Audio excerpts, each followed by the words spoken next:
The great crystal chamber stretched higher than any building on Earth. Ambassador Sora Kim stood in the center, her hands clasped behind her back. Around her, hundreds of alien beings sat in floating seats that circled upward like a massive tower. Some had scales, some had fur, and some looked like nothing she could describe. They were the Galactic Council, and today they would decide humanity's fate. Captain Hyundai stood beside her, his military uniform pressed and perfect. He did not like this place. Too many voices, too many eyes watching them.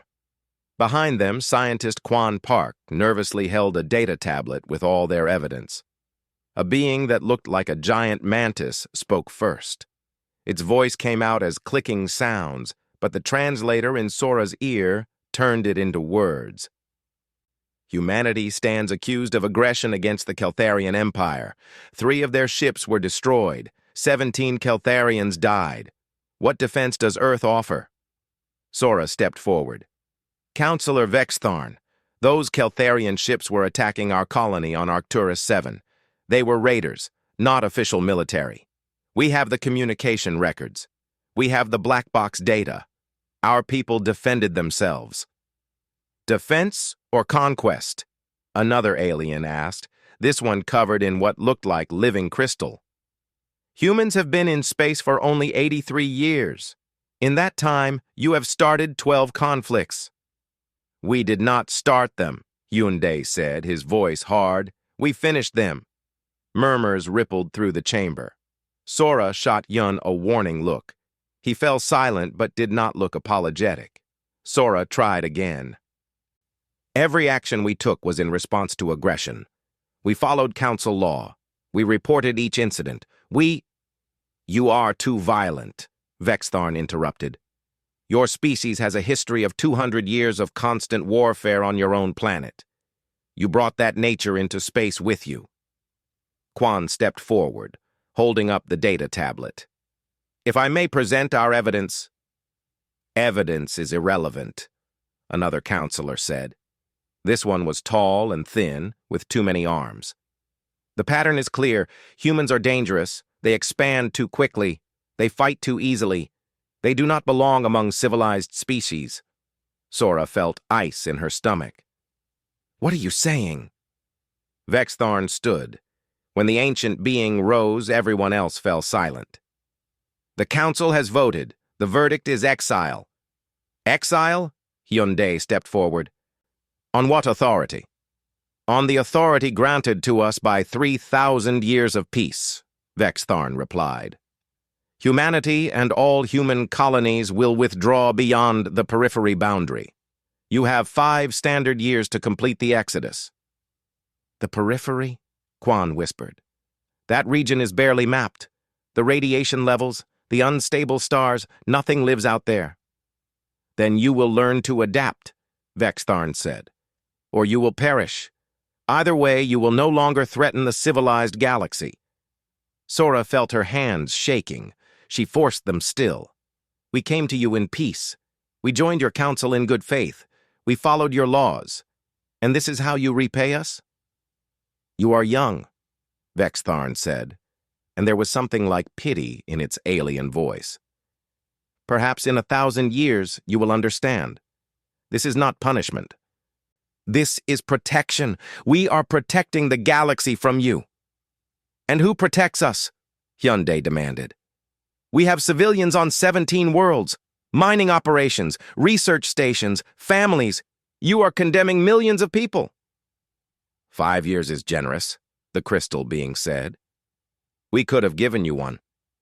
Another counselor spoke up, smaller than the others, with large black eyes. All trade agreements with Earth are hereby terminated. All technology exchanges are suspended. Earth's embassy on Primaxis will close. You are no longer welcome in council space. Sora wanted to scream. She wanted to rage. Instead, she took a deep breath.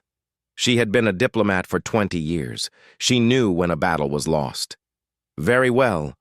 Humanity will leave. But know this, Council. You make a mistake today. We came to you as friends. You turn us away as enemies. We do not fear you, Vextharn said simply. You should, Hyundai said quietly. The chamber erupted in angry clicking, hissing, and sounds Sora had no name for. Guards moved forward, their weapons ready. We are leaving, Sora said loudly. She turned to Hyun and Quan. Come, we have work to do. They walked out of the crystal chamber with their heads high. No one stopped them. Behind them, the council continued their session as if humanity had already vanished. On the ship back to Earth, Sora stood at the observation window. She could see Earth in the distance, a blue and white marble against the black. Hyundai joined her, 2 glasses of whiskey in his hands. He offered her one.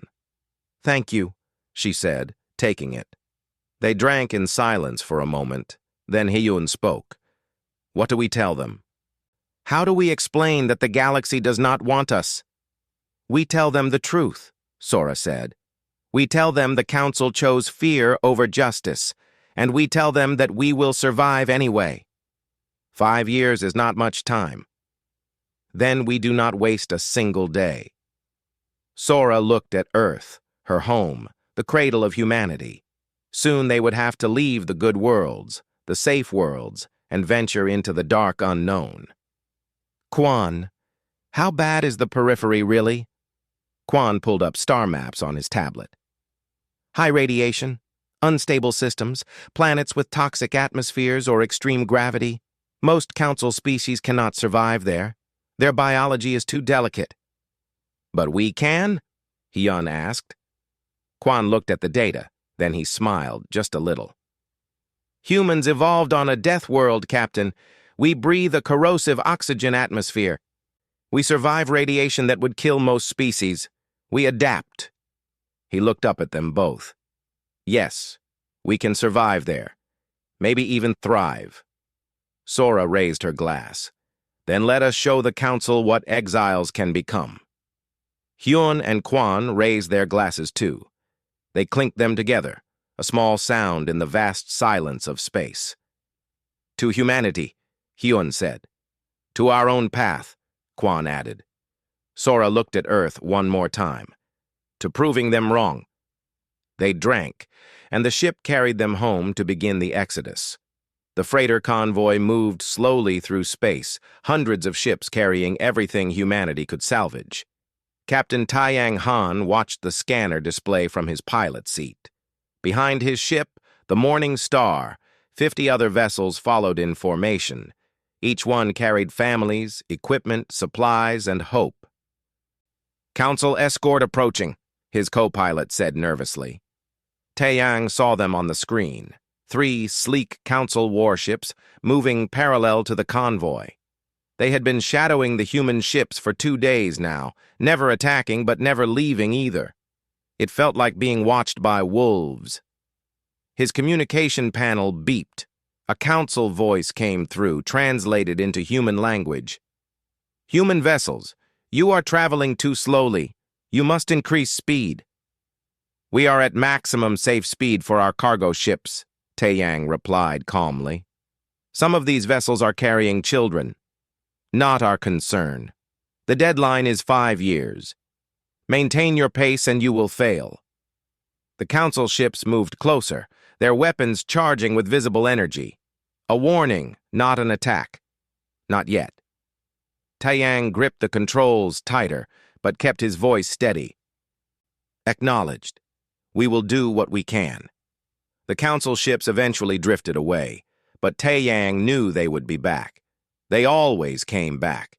On the mining colony orbiting Titan, Minho Quan supervised the final evacuation.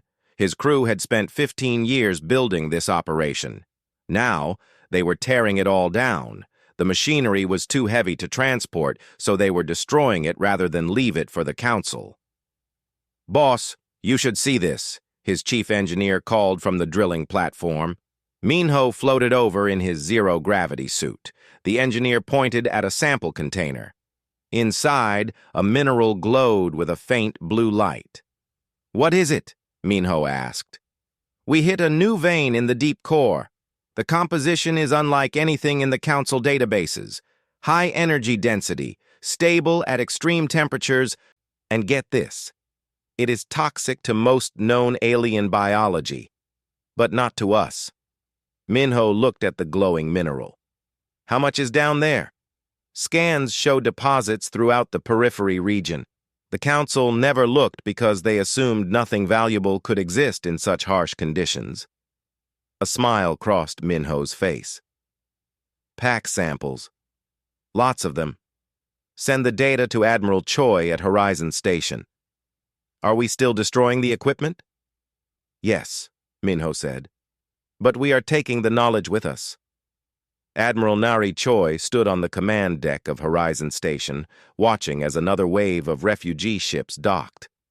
The station was barely finished, built from salvaged parts and human ingenuity.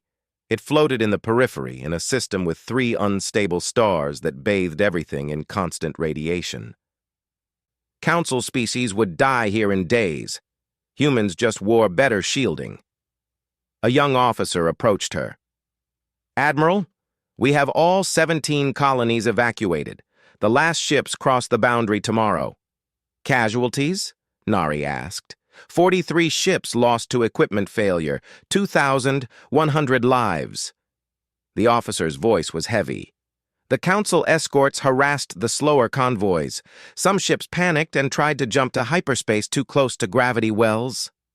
Nari closed her eyes briefly. Each number was a person, a family. Mark their names in the memorial hall. They will not be forgotten. Yes, Admiral. Dr. Young-Ho Shin walked through the hydroponic bay of the agricultural ship Green Hope. Rows of plants grew under artificial lights, but these were not normal crops. His team had spent 4 years engineering them to survive in high radiation and low light conditions. Gina Lee, his lead agricultural engineer, showed him the latest results. The rice variant is producing 20% more yield than Earth normal. The radiation actually accelerates its growth cycle. And the taste? Young-Ho asked. Gina smiled. Better, actually. The stress response creates more complex sugars. She walked him to another section. But this is the real breakthrough. Before them grew a tree, small but healthy, with silvery leaves. It processes radiation and converts it to energy. Plant enough of these on a planet's surface, and within 50 years, the radiation levels drop to safe ranges. Young-Ho touched one of the leaves gently. We can terraform the periphery. We can do more than survive, Gina said. We can make these worlds better than the ones we lost. The years passed. Humans spread throughout the periphery like seeds finding soil. What the council thought was wasteland became home. Planets with crushing gravity were perfect for mining operations. Humans just built stronger bones with genetic therapy. Worlds with toxic atmospheres were rich in chemical resources. Radiation zones became power sources. Quan Park, now older and heading a research station, stood before a massive holographic display. His team had salvaged old council technology from abandoned outposts in dead zones. The council never came here, so their old equipment sat forgotten. We have reverse-engineered their shield generators, his lead technician reported. But our version is different. Better power efficiency, stronger output. Because we had to make do with less, Quan said. Necessity made us creative. He looked at the designs. What else have we learned? Their hyperspace drives are actually quite inefficient. They waste enormous amounts of energy. We think we can design something new. Years turned into decades. The Exodus generation grew old, and their children knew only the periphery. They called it home. They called it the free zones. On the day the last human ship crossed the boundary, 5 years after the exile began, Ambassador Sora Kim sent a final message to the council. She was elderly now, her hair silver, but her voice was still strong. This is Ambassador Sora Kim of Earth to the Galactic Council. Humanity has completed the Exodus as commanded. All human ships and colonies are now beyond the periphery boundary. We will not return to your space. We will not contact you again. What you meant as exile, we accept as freedom. Do not follow us into the dark.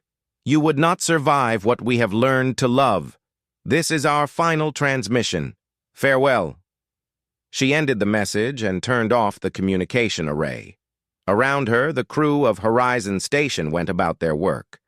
Through the viewports, she could see construction ships building new modules, miners returning with holds full of glowing blue minerals, transport ships carrying families to newly terraformed worlds. Hyundai, now graying but still strong, joined her at the window. "Any regrets?" he asked. Sora thought about Earth, about the green hills she would never see again, about the council chamber and the judgment passed upon humanity. Then she looked at what her people had built in just 5 years. "No," she said. "They gave us exile. We made it into opportunity. Let them have their old safe worlds. We have infinity." Outside the station, in the harsh light of 3 stars, humanity's ships moved with purpose. They were home. 25 years had passed since the exile. President Aaron Song stood in the observation dome of New Horizon, the capital station of the United Human Territories. The view showed not emptiness, but thriving civilization. 42 human worlds now dotted the periphery, each one a testament to survival and stubbornness. Commander Hyundai, older now with white at his temples, handed her a report. The patrol found another refugee ship at the border, not human. They are asking for asylum. "Which species?" Aaron asked. "Velthani. Their homeworld is caught in a council border war. They fled, but council space is closed to refugees now." Aaron made her decision quickly. "Grant them entry. Process them through the standard asylum procedure. Give them a choice of 3 settlement worlds." "The council will not like us taking their refugees," Hyun warned. "The council exiled us. They have no say in what we do." Aaron smiled slightly. "Besides, this is the 5th refugee group this year. I think they have bigger problems than us now." In the research complex on Aurora Station, Dr. Sumi Chen stared at her equations with tired but excited eyes. She had been working on this problem for 3 years. Her team thought she was chasing impossible dreams. "Run the simulation again," she told her assistant. The holographic display showed a ship traveling through space, then it vanished. A second later, it appeared somewhere else entirely, bypassing the normal hyperspace lanes. "It works," her assistant breathed. "Slip space folding actually works." Sumi allowed herself a smile. "The Council uses hyperspace lanes because those are the safe mapped routes. But we do not need safety. We need speed." She pulled up the calculations. "This method is 40% faster and uses less energy. We can go places they cannot follow. Should we share this with the government?" "Already sent the data to President Song. This changes everything." On the engineering deck of the fusion plant orbiting Talon Prime, Yuna Park watched the energy readings with satisfaction. She was Quan Park's daughter, born in the first year of exile, and she had never seen Earth. Her father had taught her everything about power systems. The reactor hummed with barely contained energy, but this was not fusion as the Council understood it. This was something new, something human. 0-point energy extraction stable, her chief engineer reported. "We are drawing power from quantum fluctuations in the fabric of space itself." "Output?" Yuna asked. 3 times what a Council fusion reactor produces, and the fuel source is literally infinite." Yuna thought about the glowing blue minerals her father's generation had found. Everyone thought they were just pretty rocks at first. Then they discovered the minerals could channel exotic energies that Council technology could not detect. Human scientists learned to tap into forces the Council did not know existed. "Begin installing these reactors on all major stations," Yuna ordered, "and send the designs to the shipyards. Our next generation of ships will run on this." Test pilot Junho Lee sat in the cockpit of the experimental ship, feeling the engines respond to his thoughts. The neural interface was something Council species could not use. Their brains were not structured for it. But humans had always been good at connecting with their machines. "Control, this is Explorer 1, requesting permission for jump test," he said into his comm. "Permission granted, Junho. Good luck." He engaged the slip-space drive. Reality twisted around him, colors blending into something his brain could not quite process. Then, in a heartbeat, he emerged 17 light-years away. "Control, jump successful. I am at the coordinates. No ship stress. No pilot discomfort. Time elapsed from my perspective. 4 seconds. Cheers erupted over the comm channel. In Council space, that same journey would take 6 hours using hyperspace lanes. Junho looked at his scanners and saw something unexpected. "Control, I am detecting a star system here. 3 planets, 1 in the habitable zone. It is not on any Council maps. Investigate when ready. You are making history, Junho." He smiled and pushed the ship toward the unknown system. This is what humans did best. They went where others feared to go. In the Council chambers on Primaxis, Councillor Vex Tharn reviewed reports with growing unease. The ancient being had lived for 3 centuries and had never seen the Council so fractured. "The Terran border war continues," an aide reported. "The Keltharian Empire and the Volnathi Republic have been fighting for 8 months. Resource shipments are disrupted. Trade routes are collapsing." "What are they fighting over?" Vexitharn asked, though it already knew the answer. "Mineral rights to the Kestos system.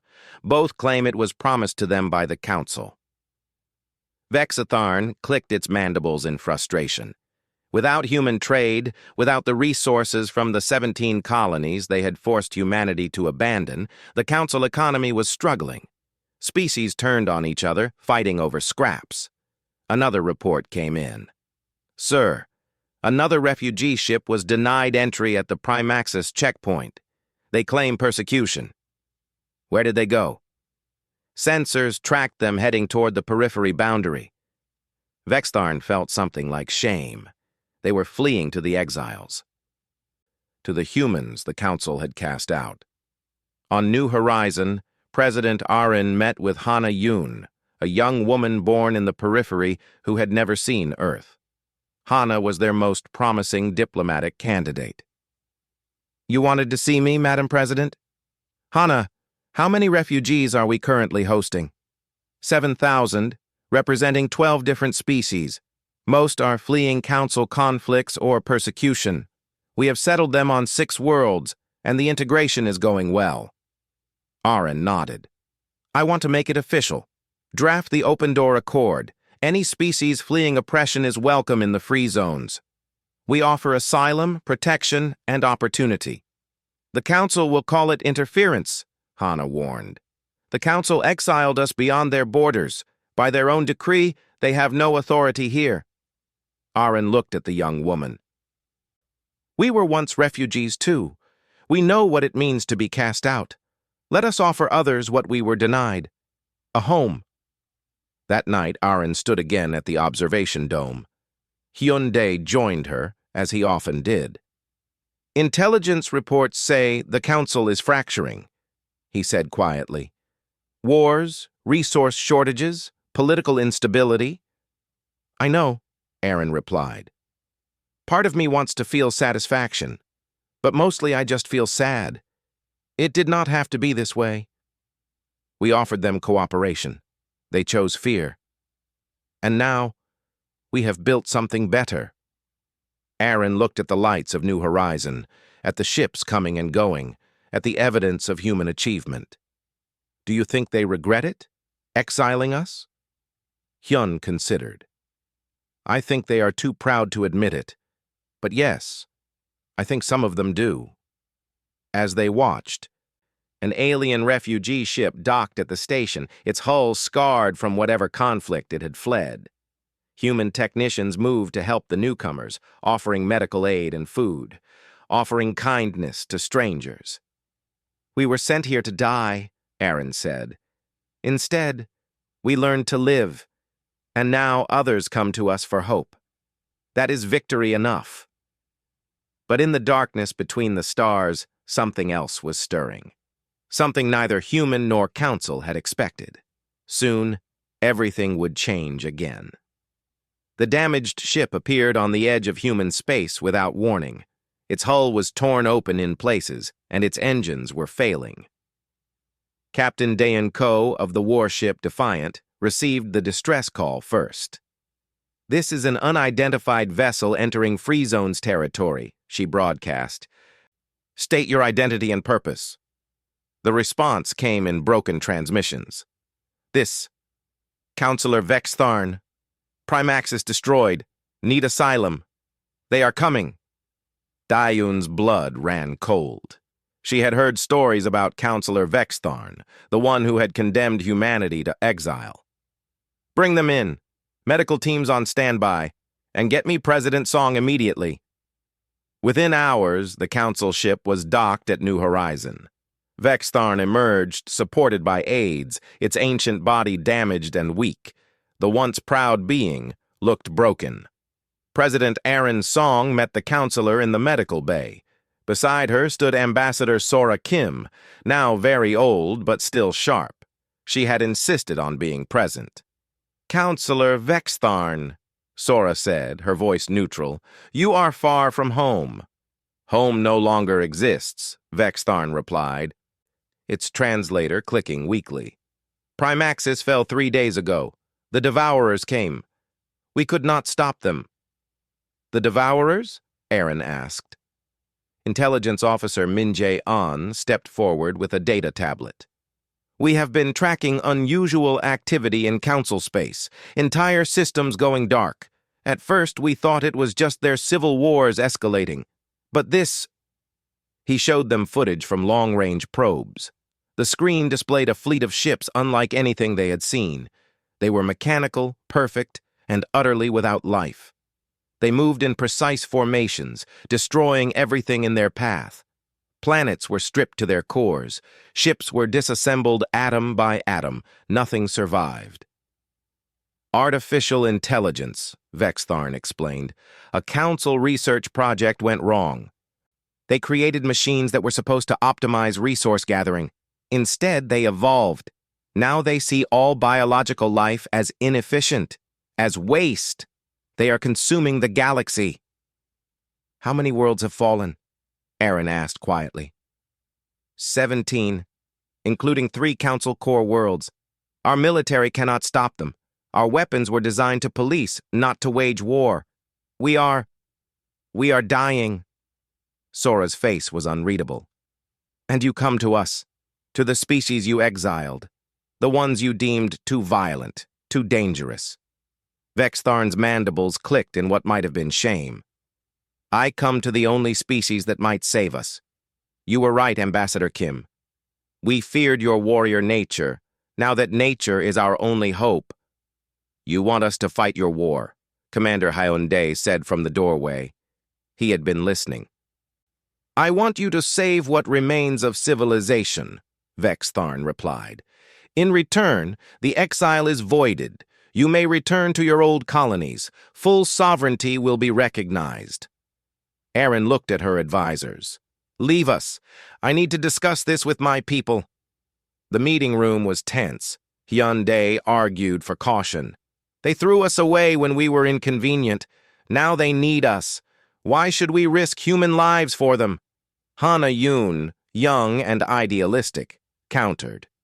"Because it is the right thing to do. Because children are dying. Because we can stop this." Min-jae presented his intelligence.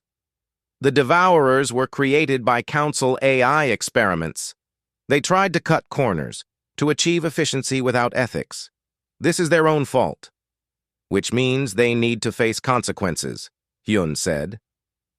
"And millions of innocents will pay the price?" Hana challenged. "Children who had no say in the Council's decisions, families fleeing for their lives." Sora, who had been silent, finally spoke. I was there when they exiled us. I heard Vextharn call us too dangerous, too violent. I hated them for it. She paused. But hate is easy. Being better than those who wronged you is hard. Aaron stood and walked to the viewport. Outside, she could see ships from a dozen species docked at New Horizon, refugees they had welcomed, people they had helped despite gaining nothing from it.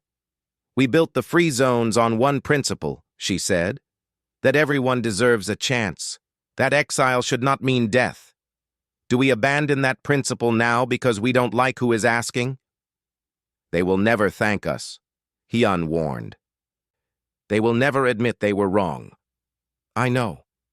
Aaron turned to face them. But we will know, and that is enough. She made her decision. We help them, but on our terms. The next day, Councillor Vextharn was brought before President Aaron in an official capacity. Around them, human and refugee representatives watched. We will help you, Aaron said. But understand this, humanity is not your servant. We will fight as equals, not as subordinates. Our commanders will have full tactical authority in their operations. You will provide us with all intelligence, all resources, all access we need. Agreed, Vextharn said quickly. Furthermore, when this is over, the council will be reformed. No more will one species hold power over others. The new government will be based on cooperation, not hierarchy. Every species gets a voice. Vextharn hesitated. This was asking them to give up thousands of years of tradition. I cannot promise this. I do not speak for the entire council. Then we will fight our own way, Aaron said firmly. We will evacuate who we can, but we will not save your system. We will not preserve the old order. Sora stepped forward and spoke directly to Vextharn. You exiled us because we were dangerous, because we threatened your comfortable peace. You were right about one thing. We are dangerous. But you were wrong about why. We are dangerous because we believe everyone matters. Because we refuse to let the powerful oppress the weak. Because we will tear down unjust systems even if it costs us everything. She leaned closer. So choose, Counselor. Do you want the galaxy saved, or do you want your power preserved? You cannot have both. In the silence that followed, Vextharn seemed to age even more. Finally, the ancient being spoke. Save the galaxy. I will advocate for the new order. I will try to convince the others. That is all I can promise. Aaron nodded. Then we have an agreement. Captain Ko, prepare the fleet. Commander Hyun, mobilize all available forces. We jump for council space in 48 hours. As the meeting dispersed, Vextharn approached Sora privately. Ambassador, may I ask a question? You may. Why? After what we did to you, why help us? Sora looked at the old alien who had once condemned her species. Because our children are watching. Because the refugees we welcomed are watching. Because if we become like you, if we let the innocent suffer to punish the guilty, then the exile would have broken us after all. She smiled slightly. We are better than what you feared we were, and we are going to prove it by saving you. Captain Daeon Ko stood on the bridge of the Defiant as the human fleet assembled. 200 warships, built in secret over 25 years. Ships that used slip-space drives, zero-point reactors, and weapons the Council had never imagined. Her tactical officer leaned over. Ma'am, are we really doing this? Fighting for the people who exiled us? Daeon thought about her daughter, safe on one of the colony worlds. She thought about the future she wanted for her. A galaxy where strength was used to protect, not oppress. Yes, we are going to show them what exiles can do. The fleet jumped into slip space, heading toward a war that would define the future of all species. The human fleet emerged from slip space at the edge of the Corvin system. 3 Council core worlds orbited the central star. One was already dark, its surface stripped bare by the Devourers. The other two were under siege. Fleet Admiral Nari Choi watched the tactical display from her flagship, the Horizon's Edge. 2,000 Devourer ships surrounded the remaining planets. They moved with perfect precision, like parts of a single machine. "Get me a count on civilians," she ordered. 7 million on Corvin Prime, 3 million on Corvin Secondary. They are evacuating, but the Devourers are targeting the escape ships. Nari's jaw tightened. She opened the fleet-wide channel. "All ships, this is Admiral Choi. Today we fight not for the council that exiled us, but for the innocent people dying below. We fight because it is right. We fight because we are human, and humans protect the helpless. All ships engage at will." The human fleet split into 3 groups. Captain Dayon Ko led the first wave, 200 ships diving straight into the Devourer formation. "Target their command nodes," Dayon ordered. "They coordinate through central processors. Destroy those and the fleet fragments." Her weapons officer hesitated. "Ma'am, those nodes are surrounded by their heaviest ships. We will take significant casualties." "I know. Fire anyway." The human ships opened fire with weapons the Council had never seen. Plasma cannons that could melt through Devourer armor. Missiles that phased through shields. Railguns that fired projectiles at relativistic speeds. The Devourers had adapted to Council weapons over months of battle. They had never encountered human military technology. The first command node exploded in a burst of light. The surrounding Devourer ships paused for just a moment, their coordination disrupted. In that moment, the second wave of human ships struck. On the ground, Corvin Prime, Marine Lieutenant Jiwon Bayek, led her squad through the burning city. Buildings collapsed around them as Devourer machines harvested materials. Civilian refugees huddled in shelters too scared to run. "This is Lieutenant Bayek to all Marine units," she broadcast. "We are extracting civilians from Sector 7. I need heavy support at the spaceport." "Negative, Lieutenant," came the reply. "The spaceport is overrun. Devourers control it." "Then we take it back," Jiwon said simply. She turned to her squad. "Move out." They fought through streets filled with machines. Jiwon's armor was scarred and dented, but she kept moving. They reached the spaceport to find 300 civilians trapped behind barricades, surrounded by Devourer harvesters. "Suppressing fire," Jiwon ordered. Her squad opened up with everything they had. The Devourers turned to face this new threat. "Get those people to the transport ship," she shouted to the civilians. "Move! Move! Move!" As families ran for the ship, Jiwon held the line. A Devourer blade sliced through her shoulder plate. She fell, rolled, and came up, firing. The machine collapsed in sparks. "Lieutenant, you are hit," her sergeant called. "I am fine. Keep them off the civilians." The last civilian child climbed aboard the transport just as more Devourers arrived. Jiwon's squad retreated step by step, covering each other. "Transport is away," the pilot reported. Jiwon allowed herself a brief smile. 300 lives saved. It was enough. In space, the battle raged. Captain Taiyang Han, the freighter pilot who had once led evacuations from Council space, now commanded a destroyer. His experience with convoy defense made him perfect for protecting the civilian evacuation ships. "Devourer fighters approaching the refugee convoy," his tactical officer warned. "All escort ships, form up. Protect those transports with your lives." Taeyang's ship moved between the defenseless transports and the attacking machines. His shields absorbed hit after hit. When they failed, his armor took the damage. When that cracked, he kept fighting. "Captain, we cannot take much more of this."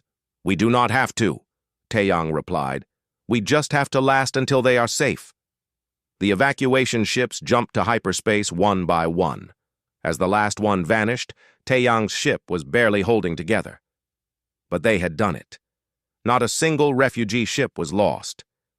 On the flagship, Admiral Nari studied the battle reports. The Devourers were adapting faster than expected. They learned from each engagement, modified their tactics, upgraded their defenses. "We are in a race," she told her staff. "They learn, we learn. Whoever learns faster wins." Dr. Young-Ho Shin, now serving as the fleet's science advisor, had an idea. "Their central nexus. All devourers connect to it. It is like a brain. If we can destroy it, the entire network collapses." "Where is it?" Nari asked. "Deep inside the Corvin Nebula. Surrounded by their entire reserve fleet. Maybe 10,000 ships." Nari looked at the odds. It was suicide. "How many ships do we need to get through?" "Maybe 100 could do it, but none would return." "Then we find volunteers," Nari said quietly. She addressed the fleet. "I need a strike force. The mission is simple. Penetrate to the heart of enemy territory and destroy their central nexus. Chances of survival are 0. I will lead it myself." The response was immediate. Every ship in the fleet volunteered. Nari had to turn most of them away. In the end, she took 150 ships, the best crews, the fastest ships. They said their goodbyes and jumped into the nebula. The journey was a nightmare of constant combat. Ships fell one by one, sacrificing themselves so others could advance. Taiyang's destroyer was lost, covering a retreat. He went down firing, saving 6 ships. Jiwan's transport, carrying wounded from the surface, was hit. She survived, but lost half her squad. Finally, 50 human ships reached the Nexus. It was a massive sphere, larger than a moon, pulsing with energy. "All ships, target the core," Nari ordered. "Pour everything you have into it." They fired. Missiles, plasma, railguns, everything. The Devourer reserve fleet swarmed them, but the human ships did not stop. They kept firing even as their hulls were torn apart. Nari's flagship was the last one standing. Her crew was dead or dying. The ship was on fire, but the Nexus was cracking. "This is Admiral Nari Choi," she broadcast on all frequencies. "To any ship that can hear this, the mission is complete. The Nexus is falling. Tell my people." "Tell them we made it count." The Nexus exploded. The blast wave consumed Nari's ship, but she was smiling. Across the galaxy, 10,000 Devourer ships simply stopped. They hung in space, lifeless and inert. The network was dead. On New Horizon, President Aaron received the news. The war was over. They had won, but the cost was devastating. 30,000 human lives lost. Admiral Nari Choi among them. Except, 18 hours later, a single escape pod was found drifting in the debris field. Inside was Nari, barely alive but conscious. The medical teams rushed her to surgery. She woke up 3 days later in a hospital bed. President Aaron was waiting. "We won?" Nari asked weakly. "We won," Aaron confirmed. "The Devourers are destroyed. 18 months of fighting, but we won." Over the following months, the galaxy rebuilt. The old council met one final time, and by unanimous vote, dissolved itself. In its place, the Galactic Accord was formed. Every species, from the most powerful to the newest, had equal representation. Councillor Vexitharn, in one of its final acts, proposed that humans be given a position of leadership in the new government. The proposal passed easily. President Aaron declined. "We will take a seat at the table same as everyone else. No species should be above others." That is how the old council fell. In a private moment, Vextharn spoke with Sora one last time. "You were right to become better than us," the old being said quietly. Sora looked at the ancient counselor with something like compassion. "You gave us Exile thinking it would break us. Instead, it taught us who we wanted to be. So thank you, well, in a strange way." A year after the war ended, Hana Yun and Jiwon Baek stood on Earth together. The planet was open again to all species. Around them, alien children played with human children in parks that were once restricted to humanity alone. "They exiled us to the edge of space," Hana said, repeating something President Aaron had once said. Ji-won, her arm still in a healing brace from the war, finished the thought. And we brought the whole galaxy with us when we came back. In the sky above, ships from 100 species came and went, free to travel anywhere they wished. The borders were gone. The exile was over. And humanity, once cast out as too dangerous, had become the bridge that brought everyone together. The Council had commanded Earth's exile, fearing what humans might become. They were right to fear, but wrong about why. Humanity had become dangerous indeed, dangerous to tyranny, to injustice, to the idea that some lives mattered less than others. They had created their own path through the darkness, and in doing so had lit the way for everyone else.